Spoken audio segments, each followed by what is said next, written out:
안녕하세요. 결혼한 지 3년차 아이 없는 30대 초반의 가정주부입니다. 남편의 바람도 아니고 시어머니의 바람 때문에 이혼을 하게 될 거라 누가 상상이나 했을까요? 저와 남편은 지인의 소개로 만났습니다. 남편은 대기업에 다니는 직장인이고 저는 공무원입니다. 연애도 안 하고 회사 생활을 하는 저희 둘을 보고 딱하게 여긴 지인이 다리를 놔준 케이스예요. 결혼을 생각하고 만난 건 아닌데 말도 잘 통하고 여러모로 잘 맞는 부분이 많아서 결혼까지 하게 되었습니다. 평생을 공직에 계셨던 아버지와 알뜰하신 어머니 덕분에 저는 부유하진 않아도 부족함 없는 유년 시절을 보냈습니다. 대학교 졸업 후엔 곧바로 공무원 시험에 합격도 했으니 정말 평범하고 무난하게 살아왔어요. 그런 저에 반해 남편은 어렵고 복잡한 가정 환경에서 자랐더군요. 시아버지는 건설 현장에서 일하시던 분인데 남편이 고등학교에 들어갈 무렵엔 허리를 크게 다치시면서 현장 일을 더는 하실 수 없게 되었고 그 이후로는 소일거리를 찾아 하시면서 약간의 돈을 버시고 계셨습니다. 그럼에도 불구하고 시어머니는 일하기를 싫어하시는 분이라서 고등학교를 졸업한 이후에는 남편이 집안의 가장 역할을 도맡아 했다고 했습니다. 운 좋게 대기업에 입사해서 능력을 인정받아 본사까지 갈 수 있었던 특이 케이스라고 할까요?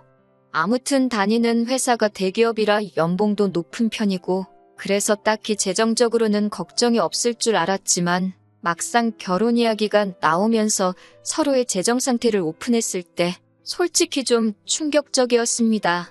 당시 남편이 대기업을 다닌 지 7년 차였음에도 불구하고 모아둔 돈이 거의 없었거든요. 하지만 돈이야 앞으로 같이 살면서 모으면 된다고 생각했기에 큰 문제로 느껴지진 않았네요. 상견례 당시의 일입니다. 집 문제도 그렇고 혼수와 예단은 어떻게 할 건지 저희 부모님께서 여쭤보셨습니다. 사실 저희 부모님은 어느 정도 남편 사정을 알고 계셨지만 그래도 어른들이 어떻게 생각하고 계신지 한번 이야기는 들어봐야 하지 않겠냐고 그러셨거든요. 시어머니께서는 너무나 당당하게 집을 사주실 거라고 하셨습니다. 저나 남편이나 생각지도 못한 이야기였기에 깜짝 놀랐지요.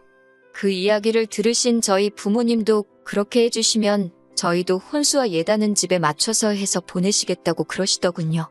그렇게 상견례를 마치고 이틀 뒤에 남편을 만났습니다. 남편 얼굴이 안 좋기에 무슨 일이라도 있냐고 물으니 집 때문에 그런다고 하더라고요. 그래서 무슨 일이냐고 못 해주신다고 그러시냐 물었더니 너무 어이없는 소리를 들었다고 하더군요. 시어머니 말씀이 남편더러 대출을 받아서 집을 사고 저희 집에다가는 그걸 시댁에서 사줬다고 하랬답니다. 그래야 당신 체면이 살고 저희 집에서 받을 거 다 받을 수 있다고요.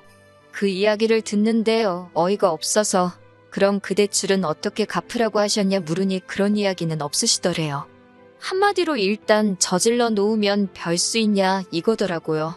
저는 그렇게는 안 된다고 했고 남편도 그럴 생각은 추호도 없다면서 월세로라도 시작하자며 미안하다고 하더라고요. 결국 친정부모님께도 이 사실을 말씀드렸습니다. 그러자 친정부모님도 어이가 없다 하시면서 그럼 허례허식은 다 빼고 하는 대신 작은 전셋집 하나는 당신들이 마련해 주시겠다 하더군요. 대신 앞으로 시어머니에게 휘둘리지 말고 둘이서 열심히 모아가면서 살라고 하셨습니다. 그렇게 저희는 친정의 도움과 약간의 대출을 받아 결혼식을 올렸습니다. 결혼식 당일날 예단도 하나 못 받는 시어머니는 세상 천지에 자기밖에 없을 거라며 아주 팔자가 박복하다고 한탄을 하시더군요. 자기 아들 장가가는 날인데요. 어찌나 푸념을 늘어놓으시던지 들어오던 복도 달아나겠다 싶었습니다. 그래도 결혼식을 올릴 때까지 시어머니가 좀 특이하다고만 생각했지 이렇게 상식 밖의 행동을 하시는 분인지는 상상도 못했습니다. 시어머니는 주변 사람들을 무시하고 깔보기가 일쑤였습니다. 가짜 명품으로 온몸을 휘감고 다니시면서 마치 있는 집 사모님 행세를 하는 일이 취미셨지요. 같이 식당에 가면 일하는 사람들한테 어찌나 함부로 대하시는지 같이 앉아있는 제가 낯뜨거워 견딜 수가 없을 정도였습니다.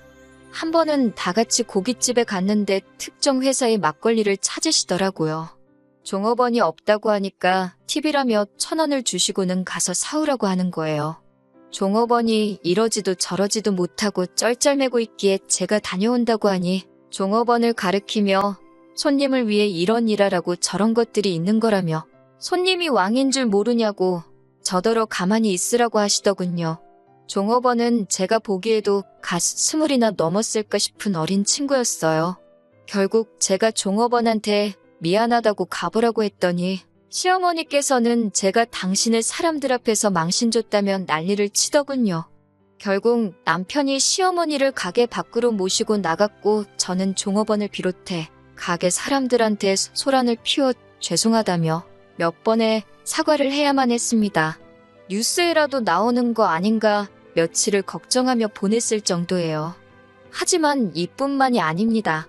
시어머니께서는 키워준 값을 해야 하지 않겠냐며 결혼 직후 저와 남편에게 금전적 요구를 해오셨습니다. 원래 저희는 결혼하고 1년 정도 신혼을 즐긴 뒤 아이를 가질 생각이었어요. 그런데 시어머니가 그 이야기를 듣더니 애 가지면 돈이 얼마나 많이 들어가는 줄 아냐면서 그러면 당신 노후는 어떻게 하냐고 일단 키워준 값부터 갚고 나서 애를 가지라고 하시더군요. 황당하고 어이가 없어서 말도 안 나와서 도대체 얼마를 갚아야 하냐고 물었더니 대기업 취직시켜서 보냈으니 돈 1억은 갚아야 하지 않겠냐고 하시더군요. 저도 남편도 그 말에 아무 말도 잊지 못하고 한마디 대답도 못하고 있는데 옆에서 시아버지께서 당신이 애들한테 해준 게 뭐가 있어서 그런 소리를 하냐며 저희 보고 신경 쓰지 말라고 하셨습니다. 시어머니는 시아버지께 잘난 거라곤 쥐뿔도 없으면서 어딜 나서냐고 매섭게 쏘아붙이시더군요. 그러자 시아버지도 돈 못 버는 당신이 죄인이라며 자리를 피하셨습니다. 그런 시아버지를 보니 마음이 너무 불편하고 속상했습니다. 사실 시아버지는 말수가 많지는 않으셨지만 그래도 늘 저희에게 더 해주지 못해 미안하다 하시고 지난 명절에도 남들 몰래 제 주머니에 10,000원짜리 3장을 찔러 넣어주시면서 얼마 안 되지만 맛있는 거라도 사 먹으라고 하실 정도로 저희를 챙겨주시는 분이시거든요. 아무튼 아버님께서 도와주신 덕분에 키워준 값 이야기는 다시 꺼내시진 않으시더라고요. 시어머니의 막말은 정말 상대를 가리지 않았습니다. 하지만 무엇보다 제가 시어머니에게 실망하고 그로 인해 남편과 이혼까지 결심하게 된 이유는 바로 시어머니가 바람을 피우고 있었기 때문입니다. 전셋집을 알아보던 당시 남편은 가능하면 시댁에서 멀리 가지 않았으면 좋겠다고 하더군요. 시아버지가 아무래도 허리가 안 좋으시니까 혹시 무슨 일이라도 있으면 바로 옆에서 챙겨드릴 수 있으면 좋겠다고요. 또 마침 시댁이 제가 일하는 곳과 가까운 편이라 굳이 싫다고 하기도 애매해서 그러자 했고 그렇게 시댁에서 한 15분 정도 거리에 전셋집을 구했습니다. 그런데 최근 들어 시어머니가 자꾸 저희 집에 오고 싶어 하시더라고요. 그리고 오시면 그렇게 제 가방이나 옷을 기웃거리시고 빌려달라 하시고 떼를 쓰시는 겁니다. 신우랑은 연을 끊고 사니 저를 딸처럼 생각하신다나요. 그 말을 곧대로 믿지도 않았지만 그래도 또 빌려달라는데 싫다고 하기도 뭐하고 해서 너무 비싸지 않은 가방이나 스카프 같은 것들은 종종 빌려드렸습니다. 그리고 점점 그 빈도수가 잦아지고 있었어요. 그러다 언젠가부터 가끔 제 차도 빌려달라고 하시더군요. 아울렛에 가고 싶은데 차가 없어서 고생이라는 둥 가까운 데서 친구분들과 만나고 싶은데 버스 타고 어느 세월에 가냐는 식이었지요. 안 된다고 하니 그럼 데려다 달라고 하셨고 그건 더 귀찮아서 차라리 차를 빌려드린 건데 그게 화근이었을까요? 하루는 차 안에서 아저씨들이나 쓸 법한 선글라스를 주었습니다. 처음엔 시아버지 건가 생각해서 시댁에 간 날 시아버지께 선글라스를 찾았다며 돌려드렸어요.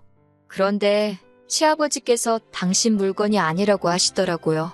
어머님이 제 차를 쓰신 다음 날에 차에서 찾았다고 말씀드렸더니 시어머니께서 약간 당황한 듯한 표정으로 아니라는데 뭘 그러냐며 당신이 버린다고 가져가시더라고요. 그때까진 저도 별로 대수롭지 않게 생각하고 있었어요. 그리고 한 이틀쯤 지나서 운전을 하고 있었는데 가벼운 접촉사고를 당했습니다. 그래서 블랙박스를 확인하게 되었는데 거기에는 생각지도 못한 대화 내용이 녹음되어 있었습니다. 시어머니와 어떤 남자분의 목소리였는데 기록을 보니 하루 이틀 있었던 일이 아니더군요. 대화 내용과 동선을 맞춰보니 둘이서 입에 담기도 민망한 곳도 가신 것 같았어요. 이 일을 남편에게 말을 해야 하나? 아는 척을 하는 게 맞나? 아니면 나만 가슴에 묻고 지나가면 되는 일 아닌가? 저 혼자 몇 날 밤을 고민하고 걱정했습니다. 그렇게 속절없는 날들이 지나던 중 주말이란 남편과 모처럼 영화관에 가려는데 시어머니로부터 전화가 걸려왔습니다. 받아보니 시아버지께서 갑자기 쓰러지셔서 병원에 와 있다고 하시더군요. 그래서 저희도 얼른 차를 돌려 병원으로 향했습니다. 시아버지는 집에서 뇌졸중이 와서 쓰러지신 것이었어요. 다행히 발견이 빨랐던 편이라 아무런 문제가 없었지만 몸 오른쪽에 마비가 오면서 결국 거동이 어려워지셨습니다. 말로는 또 언제 위기가 올지 모르니 모든 가족들이 잘 돌봐드리라고 하더군요. 그때부터였습니다. 시어머니는 당신은 병수발 못 든다며 무조건 저에게 들라고 하더라고요. 다른 집들은 그런 일은 다 며느리가 한다면서 제가 벌어봤자 얼마나 버냐고 그럴 정신으로 시아버지나 돌보고 이참에 들어와 살림이나 하라고 하시더군요. 제가 그게 무슨 소리냐고 어머님도 건강하시고 남편도 있는데 왜 제가 병수발을 드냐고 하니 남편이 자기가 저보다 돈을 더 많이 버니까 당연히 제가 해야 된다더군요. 저는 말도 안 되는 소리들 좀 하지 말라고 일단 다들 이성적으로 생각을 해보자고 했습니다. 그리고 이튿날 시어머니가 저와 남편에게 할 이야기가 있다며 연락을 해오셨습니다. 시어머니는 시아버지와 헤어지고 새로운 사랑을 찾아 떠나겠다고 하셨습니다. 이른을 바라보는 분이 그렇게 말씀하시니 어이도 없고 기가 차더군요. 제가 그분이랑 새로 살림이라도 차리려고 하시냐니까 시어머니가 흠칫 놀라더군요. 남편이 그게 무슨 소리냐고 묻길래 블랙박스에 다 찍혔더라고. 어떤 신사분하고 여기저기 놀러다니시고 이미 아버님 저렇게 되시기 전부터 할 일 못할 일 다 하시고 다녔다고 전부 다 말해버렸어요. 그러자 남편은 제가 생각지도 못한 반응을 보였습니다. 아니 무슨 딸이 사윗감 데려온 것도 아니고 자기 어머니가 아버지 몰래 다른 남자를 만나고 있다는 소린데 그분은 뭐 하시는 분이냐 같은 걸 물어보면서 호구조사를 하고 있더라고요. 그렇게 둘이서 한참을 대화를 주고받더니 시어머니더러 그럼 이혼하고 새 출발하라고 하더라고요. 당신 지금 제정신이냐고 어떻게 얘기가 그렇게 돌아가냐고 했더니 집에 돈 있는 사람 하나라도 있으면 편하지 않겠냐며 자기는 이제 자기 부모 뒷바라지하는데 지쳤다고 그러는 거예요. 제가 시아버지가 지금 생사를 오가시는 것도 아닌데 잠깐 거동이 불편하단 이유로 이렇게 둘 다 아버님을 버리려는 거냐고 하니까 어차피 살 만큼 사신 분 아니겠냐고 막말을 하더군요. 아무리 허리 다치면서 경제력도 잃고 가족들 고생시킨 아버님이라지만 자기 아버지가 몸이 불편하다고 저렇게 내팽개치는 남자가 다른 사람도 아니고 내 남편이었다는 사실에 소름이 다 끼쳤습니다. 시어머니는 그런 와중에 우리 아들이 드디어 정신을 차렸다며 살 사람은 잘 살아야 되지 않겠냐고 네 아버지는 이참에 그냥 요양원에 보내자고 그러는데 정말 무섭더라고요. 어머님은 몰랐을까요? 만에 하나 어머님이 거동이 불편해지셨을 때 저렇게 짐짝 내던져지듯 버림받는 게 본인이 될 수도 있다는 사실을요. 결국 저는 남편하고 1초도 더 있을 수가 없어서 시아버지를 모시던지 아니면 이혼하던지 하자고 했어요. 제가 시아버지를 모시고 싶었던 게 아니라 그래도 그 작은 효심이라도 남편에게 남아있다면 제가 기꺼이 희생을 하려고 했던 거예요. 하지만 남편은 저에게 일 그만두고 아버지는 저 혼자서만 모시고 자기랑 살던지 그게 아니면 이혼하든지 그러더군요. 그래서 제가 그럼 이혼하자고 했습니다. 막말로 나를 키워주신 분도 아닌데 제가 그렇게까지 희생할 순 없었으니까요. 힘든 순간도 있었지만 결혼 생활이 이런 거겠지라고 생각하며 스스로 마음을 달래고 살았는데 이렇게 끝날 줄은 몰랐네요. 며칠 뒤 남편과 서류 정리를 한 뒤 시아버지를 찾아가 제가 알고 있는 사실과 그동안 있었던 일을 다 털어놓았습니다. 시아버지는 눈물을 훔치시곤 한참 동안 말없이 계셨습니다. 그러더니 당신이 저희 결혼할 때 하나도 못해준 게 마음에 걸린다며 정말 미안하다고 하셨습니다. 그러시곤 시아버지는 제 결정을 이해한다며 미안해하지 말라고 제 손을 꼭 잡아주셨어요. 한순간 차가워진 남편과 협의 이혼을 마치고 얼마 지나지 않아 시아버지와 시어머니도 이혼을 하셨다는 이야기가 들려왔습니다. 시어머니는 그 신사분과 살림은 합쳤지만 그쪽 자녀들이 크게 반대하여 호적에도 못 올라가고 그냥 살림만 해주는 형세인가 보더군요. 멍청한 남편은 돈 많다는 그 집안 아들이라도 될 줄 알았는지 잘 다니던 회사까지 때려쳐가지고 백수신세가 되었고요. 그 이후로는 제가 아주 다른 지역으로 옮겨가면서 관심 끊고 살았습니다. 그러다 1년쯤 지났을 무렵 모르는 번호로 전화가 걸려왔습니다. 받아보니 전 남편이더라고요. 전 남편은 시아버지가 돌아가셨고 서류 정리를 하다 보니 사망보험이 있는데 수익자가 저로 되어 있다면서 이게 무슨 일이냐고 묻더군요. 저도 금시초문이라 모르는 일이라고 하니 빨리 보험회사에 연락해보고 돈 내놓으라고 하더라고요. 황당하고 어이없었지만 무슨 일인가 싶어 남편 말대로 보험회사를 찾아가니 남편 말대로 제가 3천만 원을 받게 되어 있더라고요.